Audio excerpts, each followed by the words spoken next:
আসসালামু আলাইকুম প্রিয় শিক্ষার্থীবৃন্দ, কেমন আছো? নিশ্চয়ই সবাই অনেক ভালো আছো। আলহামদুলিল্লাহ, আমিও ভালো আছি।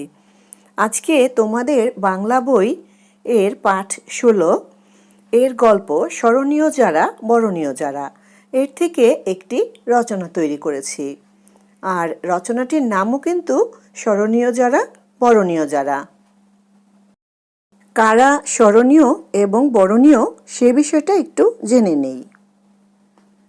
যাদের মহৎকর্ম ও আদর্শের কারণে মানুষ তাদের চিরকাল শ্রদ্ধার সাথে মনে রাখে, তারাই স্মরণীয়।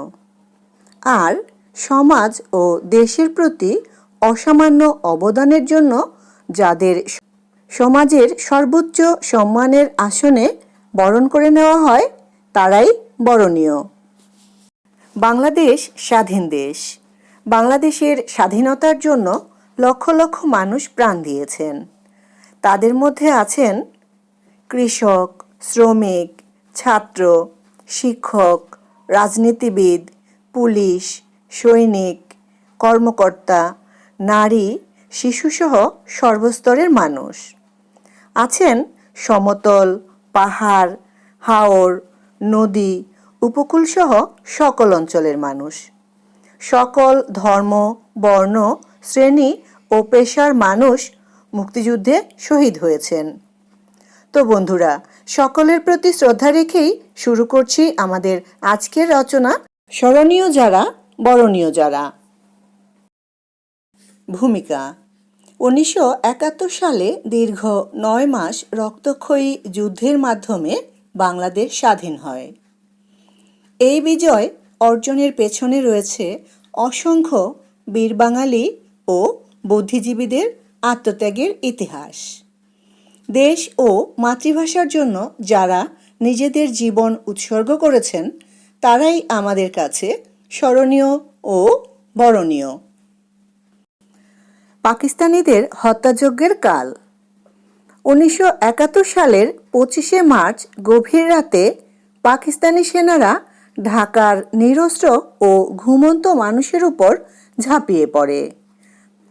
আক্রমণ চালায় ঢাকা বিশ্ববিদ্যালয়ের ছাত্রাবাসে, পুলিশ ব্যারাকে আর বিভিন্ন আবাসিক এলাকায়। নির্বিচারে হত্যা করে ঘুমন্ত মানুষকে। 25শে মার্চ রাতের হত্যাযজ্ঞ।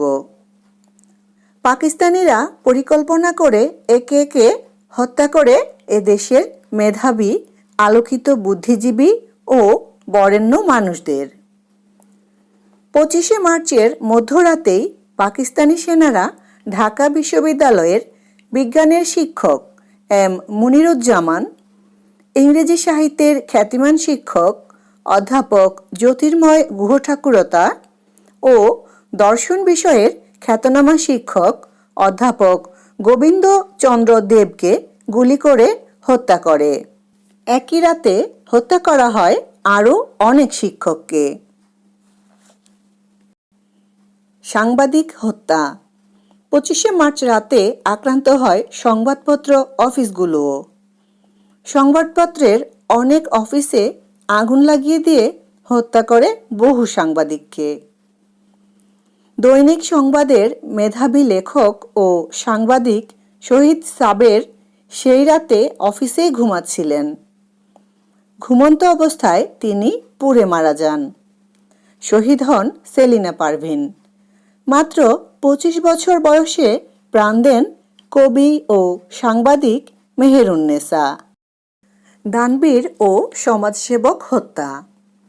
85 বছর বয়সী প্রখ্যাত রাজনীতিবিদ ও আইনজীবী ধীরেন্দ্রনাথ দত্ত, যিনি 1948 সালে প্রথম বাংলা ভাষাকে রাষ্ট্রভাষার দাবি তুলেছিলেন, তিনিও হানাদারদের হাত থেকে রেহাই পাননি। সাধনা ঔষধালয়ের প্রতিষ্ঠাতা 84 বছর বয়সী অধ্যক্ষ যোগেশ চন্দ্র ঘোষ, দানবীর রণদা প্রসাদ সাহা, চট্টগ্রামের বিশিষ্ট সমাজসেবক নতুন চন্দ্র সিংহ, সুরকার আলতাফ উদ্দিনেরও প্রাণ কেড়ে নেয় পাকিস্তানি হানাদার বাহিনী। 14ই ডিসেম্বরের হত্যাযজ্ঞ। মুক্তিযুদ্ধের একেবারে শেষের দিকে পাকিস্তানিরা বুঝতে পারে যে তাদের পরাজয় অবধারিত। তখন তারা এ দেশকে মেধাশূন্য করার ষড়যন্ত্র করে, নতুন করে হত্যাযজ্ঞ শুরু করে।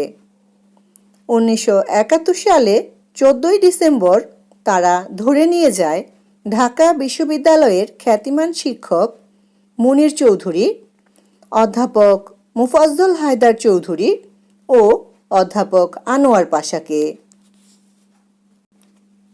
তুলে নিয়ে যায় ইতিহাসের অধ্যাপক সন্তোষচন্দ্র ভট্টাচার্য, গিয়াসউদ্দিন আহমদ, ইংরেজির অধ্যাপক রাশিদুল হাসান, সাংবাদিক সিরাজউদ্দিন হোসেন, প্রখ্যাত লেখক ও সাংবাদিক শহীদুল্লাহ কায়সার, সাংবাদিক নিজামুদ্দিন আহমদ, আ.ন.ম গোলাম মুস্তফা, প্রখ্যাত চিকিৎসক ফজলে রাব্বি, আব্দুল আলিম চৌধুরী, মুহাম্মদ মুর্তজা সহ আরও বহুজনকে। তারা কেউই ফিরে আসেননি। দেশ স্বাধীন হওয়ার পর অনেকের ক্ষত বিক্ষত লাশ পাওয়া যায় মিরপুর ও রায়ের বাজারের বধ্যভূমিতে। তাদের প্রতি আমাদের কর্তব্য। স্মরণীয় ও বরণীয় এই মহান ব্যক্তিরা চেয়েছিলেন একটি শোষণমুক্ত, অসাম্প্রদায়িক, প্রগতিশীল বাংলাদেশ। তাদের স্বপ্নকে বাস্তবায়ন করা এবং দেশের উন্নয়নে কাজে নিজেদের নিয়োজিত করাই হবে তাদের প্রতি প্রকৃত সম্মান প্রদর্শন। উপসংহার: ফুল যেমন নিজে ঝরে গিয়ে সৌরভ ছড়ায়, স্মরণীয় মানুষরাও তেমনি। তারা জাতির শ্রেষ্ঠ সন্তান। 14 ডিসেম্বর পালন করা হয় শহীদ বুদ্ধিজীবী দিবস। তাদের আত্মদান আমরা কখনো ব্যর্থ হতে দেব না। আমরা তাদের স্মরণ করব চিরদিন।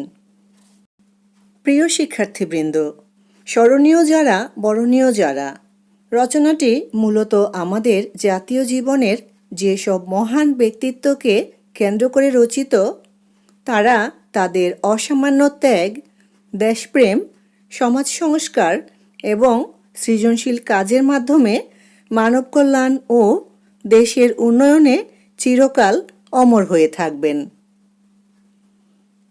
তো বন্ধুরা, অনেক কথা হয়েছে, আজ আর নয়। আজকের মতো এখানেই শেষ করছি। পরবর্তী ভিডিওতে তোমাদের সাথে আবার কথা হবে। সেই পর্যন্ত সবাই অনেক ভালো থাকবে। আল্লাহ হাফেজ।